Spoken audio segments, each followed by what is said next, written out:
Worthy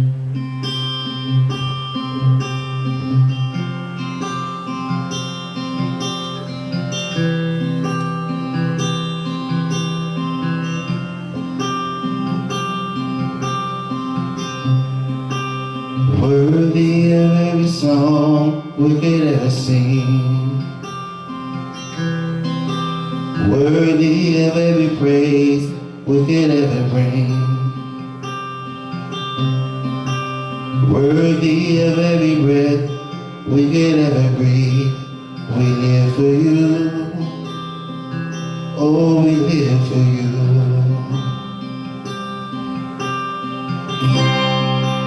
Jesus, the name above every other name. Jesus, the only one who would ever save. Worthy of every breath we could ever breathe. We live for you.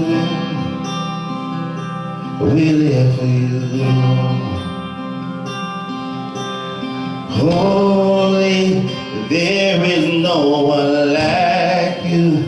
There is none beside you.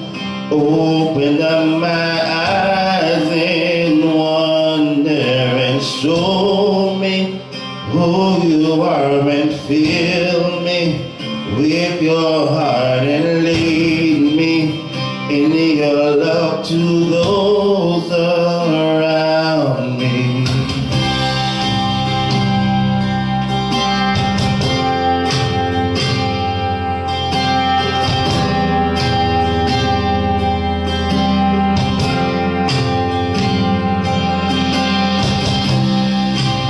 Worthy of every song we could ever sing, worthy of all the praise we could ever bring, worthy of every breath we could ever breathe. We live for you, we live for you.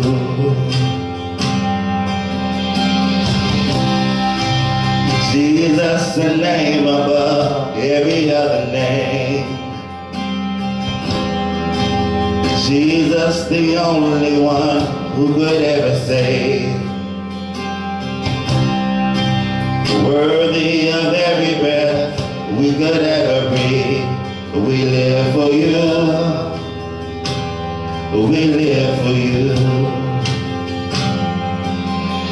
And holy, there is no one like you. There is none beside you. Open up my eyes in wonder and show me who you are and fill me with your heart and lead me in your love to those around me. Holy, there is no one like you. There is none beside you. Open up my eyes in wonder and show me who you are and fill me with your heart and lead me in your love to those around me.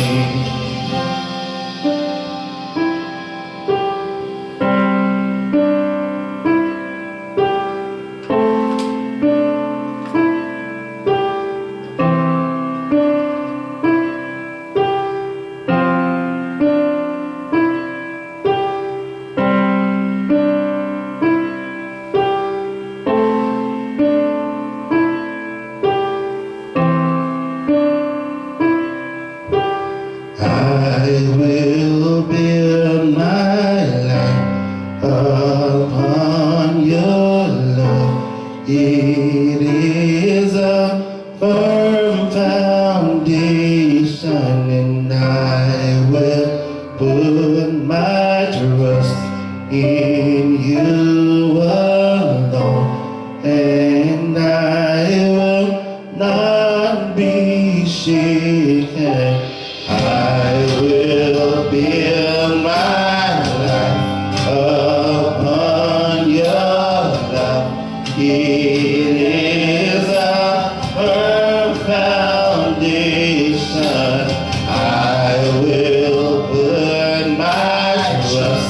in you alone, and I will not be shaken. Holy, there is no one like you. There is none beside you. Open up my eyes and wonder and show me who you are and fill me with your heart and lead me in your love to those around me. Holy, there is no one like you. There is none beside you. Open up my eyes and wonder and show me who you are and fill me with your heart and lead me in your love to those around me. I will build my life upon your love. It is a firm foundation. I will put my trust in you alone, and I will not be shaken. I will build my life upon your love.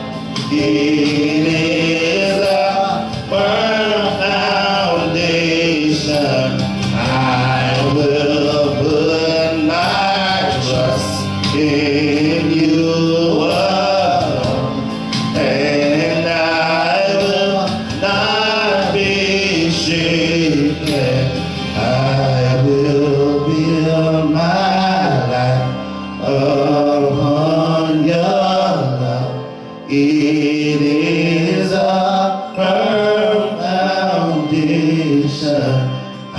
I will put my trust in you alone, and I will not be shaken. I will build my life upon your love. It is a firm foundation. I will put my trust in you alone, and I will not be shaken.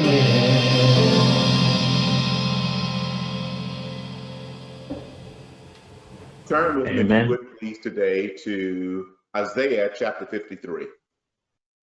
Isaiah chapter 53. And we find here a prophecy. Isaiah was a prophet who was speaking to the people of God. And in the previous chapter talked about the glory of God and how the Lord was going to be the provider for his people. And in chapter 53, we find, and there's a very, very popular scripture here. And I share this with you just briefly. Yesterday, I went to the church and was putting up a cross in the yard. And in working on that cross, I had to chisel out the interconnects for where the cross bar would go with the upright on the cross. And, you know, I was kind of working on it, no big deal, right? Just chiseling it out with the hammer and chisel. And the guys had just finished doing their songs and were wrapping up. And so I started working on this chiseling, and just out of the blue, in doing that preparation of that cross, it was just this knowing, right? It was like, you know, there was a day when this was actually done. There was a day when there was someone who fabricated a cross, and it wasn't for Easter per se, but it was in preparation for the crucifixion of the Lord Jesus. And that scripture that we've often heard came to mind, that we're going to see in this text that we look at today, which I'll go ahead and say now. Verse 5 says, "But he was pierced for our transgressions. He was crushed for our iniquities. The punishment that brought us peace was upon him, and by his wounds we are healed. I'm going to tell you, man, that thing just overtook me. And you know how sometimes God can kind of catch you off guard? Well, he had a caught Bruce off guard situation yesterday morning. And as I just reflected upon that. But this is actually, which is interesting here too, this Isaiah 53, was actually a song, believe it or not. It was one that the prophet would sing, literally. And so these verses that are in Isaiah 53 are actually stanzas of a song. And here's what we find, and I found interesting in Isaiah 53, is how the people viewed the Messiah that was yet to come. Because you must understand that he had not yet come. And we're going to see that when we contrast that to what actually we see in John with what we know as being Palm Sunday when Jesus entered Jerusalem. So let's just take a moment. Let's dissect first, please, Isaiah 53, starting in verse 1. Listen to this. Who has believed our message? And to whom has the arm of the Lord been revealed? And so what he's saying here is, so the prophet is saying, so who has seen God's hand in their life? Who has he revealed himself to? Note verse 2, speaking about the Messiah. He grew up before him like a tender shoot, like a root out of dry ground. Now you must understand something here. This tender shoot, this root out of the ground, essentially was saying something that was weak. If you look in the Old Testament and New Testament, I think about David in Psalms 23. He talked about how that rod and the staff, how they comforted him. That rod was actually something that was used to fend off any enemies, any predators against the sheep. David would use the rod to essentially beat them off. So the people of Israel saw things like trees and branches. Our fellowship, almond branch, for example, came from Jeremiah, where he said in Jeremiah 1:11, he said, you see this branch? It's the branch of an almond tree, which is a very strong branch, very hard to break. And he said, it is there to help you see that I'm forever watching to see that my word is fulfilled. It was that text that actually took me to the point of the Almond Branch Baptist Church, not about our strength, but to remind us that God is always watching to make sure that his word is fulfilled as we live it out in the world. So that's just a backstory. But anyway, so this whole thing about this tender root, right, or this tenderness of a branch, it was essentially saying that he's not strong. He's not this rod. He's weak. He's not what we're looking for. Let's move on. He had no beauty or majesty to attract them. In other words, he wasn't what they were looking for. He wasn't going, and this is prophetic, okay? So what we find Isaiah saying here is when the time of the Messiah comes, this is what you're going to say about him. One, you're going to say he's weak. You're going to say he's a tender branch, he's a tender shoot. He has no strength. Second, you're going to say he's not debonair, he's not handsome, he's not charismatic. He's not what we were looking for. And as I thought about that and read that verse 2, I thought, how much is that like us today? How is it that we find ourselves not really drawn the way we should be because it's not appealing enough? I thought about it. I was talking to a buddy yesterday while I was still sitting in the churchyard before I left. And the guys that left now sitting there, and a buddy from work called. And I said, I found myself saying, why the churches, Lord? Why are the churches closing down? Why, when we need you the most for us to gather together, why is how do we explain that? And it just came to me. Because too often we allow church to be a place that doesn't glorify God, but to entertain us. Oh, it wasn't, the music was too loud, right? Or I wish they would have sung something different, or I don't like contemporary music, or I'd rather hear the hymns, or the lights are too bright, or it's too many people, or there's not enough people. We find ourselves, when we are going to a fellowship, really kind of wanting to entertain ourselves and not glorify him. What if? What if God wanted to use this time to strip us down? What if, I think about being in bands and stuff, where you've got all the instruments and the PAs and everything. What if God is wanting us to unplug? And unplug is where you have the musician with nothing but maybe an acoustic guitar and maybe a drum box type situation. There's no amplification. There's nothing but just stripped down raw in an intimate setting to perform. What if God is wanting us to strip down and maybe not have anything but a quiet place in his word and seek him there? What if in all of our fanfare and all of our glorious settings, we are missing him because it's too busy? What if he's not there? We are. I just wonder. So when I saw this about this beauty not being attractive, I wondered about that. Verse 3, he says in verse 3, this is how the people will see the Messiah. He was despised. He was going to be rejected. He's going to be seen as a man of sorrow, familiar with suffering, like one of whom, listen to this, one whom you would hide your face from. He's going to be despised and not esteemed. It's amazing how when you think about all the things that Christ did in his ministry, why was he crucified? Who was it that crucified him? Why was he rejected?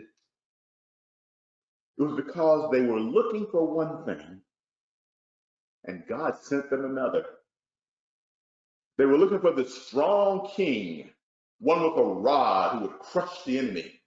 They were looking for someone charismatic, someone who was debonair and someone who was appealing. And you'd say, yeah, I know this guy. This is somebody I want to be acquainted with.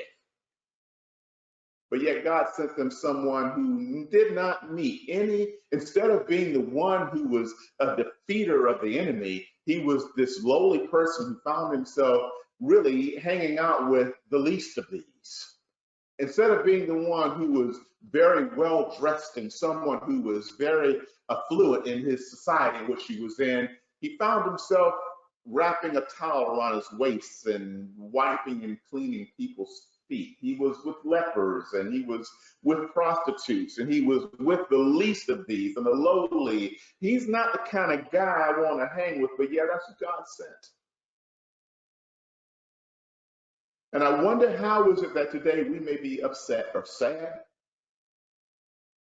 because we're wanting to know, why is God not doing this thing, whatever it might be that we think it should be, and we're missing that he's doing another.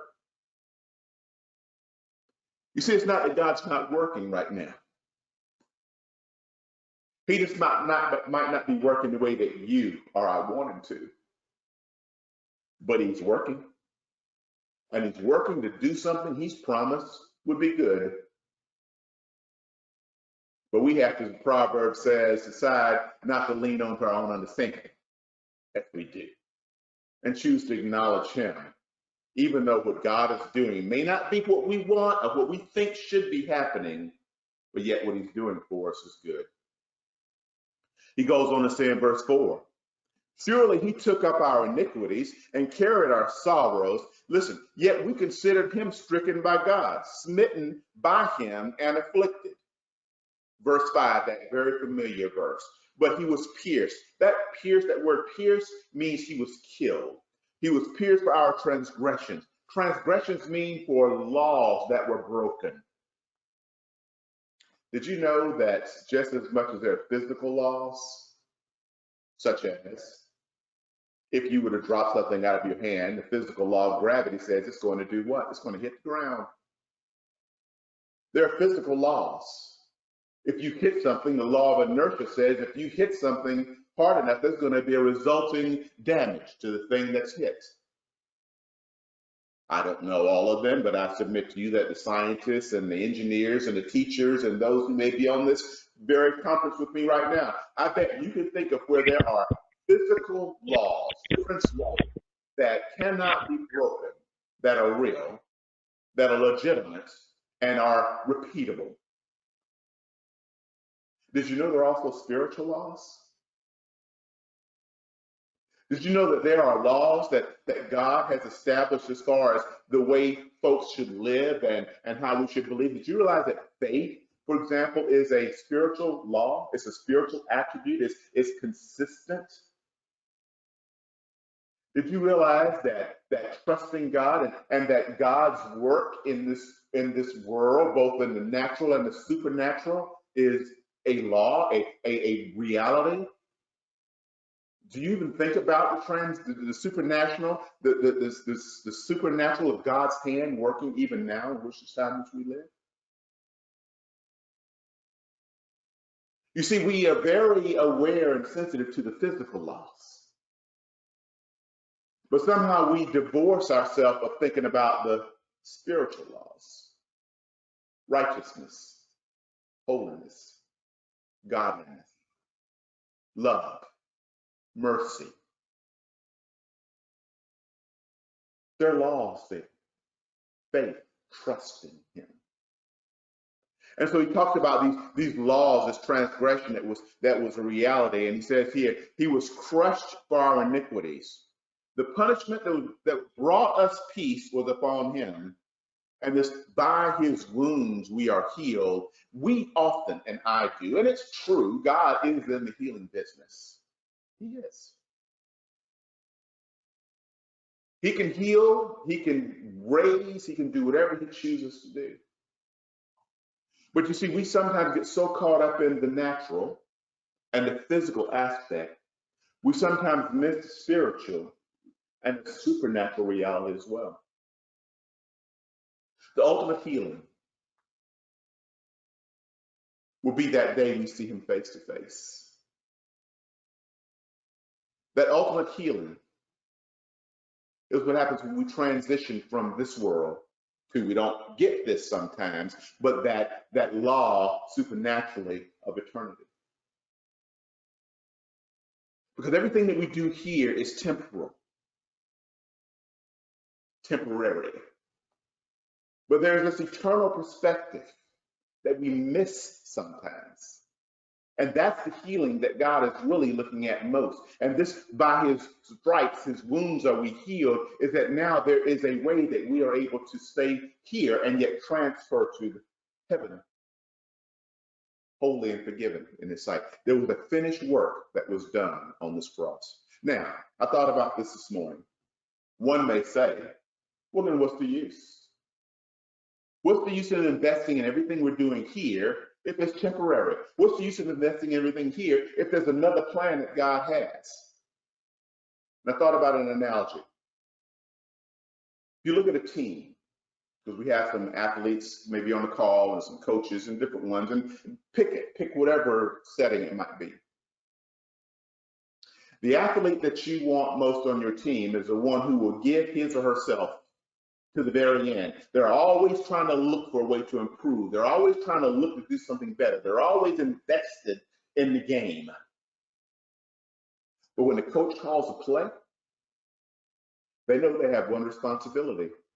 That's to execute it, and to execute it well. In fact, there are games that are lost because a coach may call a play that the athlete did not execute, and because he or she did not, the game was lost and the whole team lost. But when the athlete who is doing excellent work, who's engaged in the game, who's giving his or her 100%, and the coach calls a play, and they're willing now to do that work to meet that play in spite of what they think, that's when you find there is indeed going to be a championship won, or you're going to see where there'll be a greater investment because now you took your resources and you transferred that into doing something that the coach asked for. It's the same way with God. I don't know what your vocation is. Some of you I do, some I don't. I don't know what your interests in life Maybe, I may think I do, but you may have different interests. But whatever it is that you do in this world, I encourage you, stay engaged. You stay focused, you give it 110%, whatever it might be. But allow the coach an opportunity to call a play that will now have you use your skills in a different way or shift your perspective to a different agenda. Allow God to be able to speak to you right now as you allow yourself to be invested in this world, doing what you do. You may right now say, I don't like this play that's being called here. I don't like the way this is going, but I realize that the coach, God knows best, and I'm going to be that athlete. I'm going to be that one who will execute as best I can because I want to be one that can be called upon.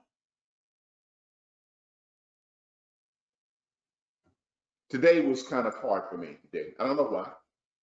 Everything was kind of like going difficult. The computer wouldn't work and couldn't get this going and that was going and distractions, all sort of things was happening. Even up until, as you saw right before this message started. I had two choices. Oh, well, it's not working. I just won't do this. Or, oh, well, I'll just get up. I had a lot of oh, wells I could have done. But I realized I need to stay focused on doing what I know needs to be done and not caught up in the oh wells of why I should do nothing. Because it's something I can do. What can you do today that can be a blessing to someone? Verse 6 in Isaiah 53 says this, we all, listen to this, we all like sheep have gone astray. Each of us has turned to his own way, and the Lord has laid on him the iniquity of us all. And that's kind of where we are, isn't it? Because we all kind of want to go our own way. We all want to kind of do our own thing, and that's okay, but will we allow God to speak into our lives in a way that would give us better direction? So Isaiah 53, you see here the prophet who was singing a song, these stanzas, to a people who would read it in the future. He was prophesying the next thing we're going to look at. So if you would like, you can turn with me now to John chapter 12. And in John chapter 12, we see here starting in verse 13, this triumphal entry of, listen, a king, not a servant. They were looking for what? A king. But Isaiah said in Isaiah 53, who was coming? A servant. What were they looking for in John chapter 12? Someone with the rod, with strength to crush the enemy. But who was coming? This tender branch, this root, this weakness. Who are they looking for? When you think of a king, someone with great fanfare, someone who's going to be, someone you're proud to be associated with. But who came in? This lowly guy on a donkey. Isaiah 53, over 700 years previously, prophesied this coming that was happening here to the people who were receiving him, yet they missed it. They were upset because he was not who they thought, although Isaiah said in Isaiah 53 who was coming. The point was they were so preoccupied with what they wanted, they missed who Isaiah said was coming. Again, what is it we're so preoccupied that we want that we miss right now what God is doing? Just a thought. So let's look real quick here. John chapter 12, starting in verse 13. They took palm branches, thus Palm Sunday, and they went out to meet him, shouting, Hosanna! Blessed is he, note this, who comes in the name of the Lord. Watch this next thing. Blessed is the King of Israel. And that's where they missed it. That right there is where they missed it, because they're proclaiming him as king, but he was coming as a humble servant. They were proclaiming him as a ruler, but yet he was coming to give his life. That's why they were, that Isaiah 53 talked about, that man of sorrow, that one who was lowly, the one who you would not want to say you even know, because they saw one thing, but God was doing another. Verse 14, Jesus found the young donkey, as we talked about, and he sat upon it, as was written. And do not be afraid, O daughter of Zion. See, your king is coming, but look how he's coming. He's seated on a colt. And so they went on, and we've seen this before about all the things that happened. Even here, the Pharisees, who were the leaders of the religious community of that day, they said, we got to get rid of this guy. We got to get rid of him because everybody likes him more than they like us. Wow, doesn't that sound like us? He's a threat because they like him more. Missing everything that the prophet Isaiah had said. I ask you, how much is it when we think our lives are threatened, or what we want to do is threatened, we miss the promises God has written because of being preoccupied with what we want? Jesus told them, and look what it says in John chapter 12, starting in verse 40 before we leave here. He said, he has blinded their eyes and deadened their hearts, so that they can neither see with their eyes, nor understand with their hearts, listen to this, nor turn, and I would heal them.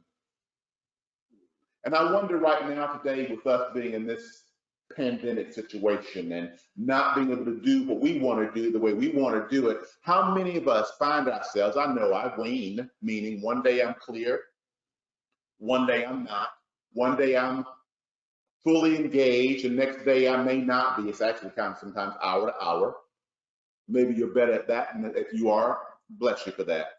But how are our eyes blinded to not seeing what God is doing in these times in which we are living in? How is it that maybe our hearts are deadened? Well, we're not even sensitive to wanting to know about the things of God. We're not even thinking about seeking his face because we're too caught up in what we can't do. How many of us may be missing an opportunity right now to know him better than we've ever known him before? I just wonder. As we close, I'm going to have you go to Hebrews 12 and we'll leave. First, in Hebrews chapter 11, we have what is known as the faith chapter. We've talked about that before. Hebrews 11:6 talks about how without faith it's impossible to please God. For first you must believe, note this, believe that he is. We'll see if your heart is kind of in a funky state, like we talked about a few moments ago in John, then you're not into this even believing that he is, right? But you must first believe that he is, and that he will diligently reward those who seek after him. He will reward those who diligently seek after him. See, if we're blinded, right, then we're not seeking. If we are hardened in our heart, then we're not believing, and we're missing it, because there it said it's impossible to please him, and he's got a plan for you that's good even in this times we live. So Hebrews 11 is beautiful. If you have time in your own personal time, if you're listening, I would encourage you today, go back and read Hebrews 11, the chapter, all the way through. And what you're going to find there is what people did as a result of faith. What people did as a result of faith. And what you're going to find that they did consistently is they sacrificed things they wanted because they believed that God had something that was for them that was even better than what they could even hope, dream, or imagine themselves. They struck out with trusting him. So just go back and read that sometime when you get a chance, today if possible. And so as a result of Hebrews 11, we find what I'm going to close with, a couple of verses starting in chapter 12. Therefore, since we are surrounded by such a great cloud of witnesses, who are these witnesses? The people that was in Hebrews chapter 11. I thought about today, it could be a loved one of yours that you may have looked up to. Who is a woman or man of faith in your life that may have now gone on to glory, but they were someone that when you look at them, you can say, yeah, that was the real deal. They were the real deal. Yep, they were the ones who demonstrated what it meant to live trusting God. Who's that person or persons in your life? They're part of this cloud of witnesses. So think of them as we read this. Therefore, since we are surrounded by such a great cloud of witnesses of that person that I knew that was part of my life, let us do this. Let us throw off everything that hinders and the sin that so easily entangles. What is that? It's unbelief. Because that faith we talked about in Hebrews 11, now we see in chapter 12 saying, hey, if you're faithless, if you're unbelieving, he says, throw that off. Choose to trust him. And do what? Let us fix our eyes upon Jesus, the author and the finisher or perfecter of our faith, who for the joy, note that, who for the joy set before him did what? He endured that cross. That cross, that sacrifice that Isaiah talked about in Isaiah 53, that sacrifice, that cross he knew he was going to in John chapter 12, he endured that so that he might deliver us sitting at the right hand of God the Father. Listen, verse 3. Consider him who endured such opposition from sinful men so that you will not grow weary and lose heart. Why? Because he made that sacrifice for you and for I.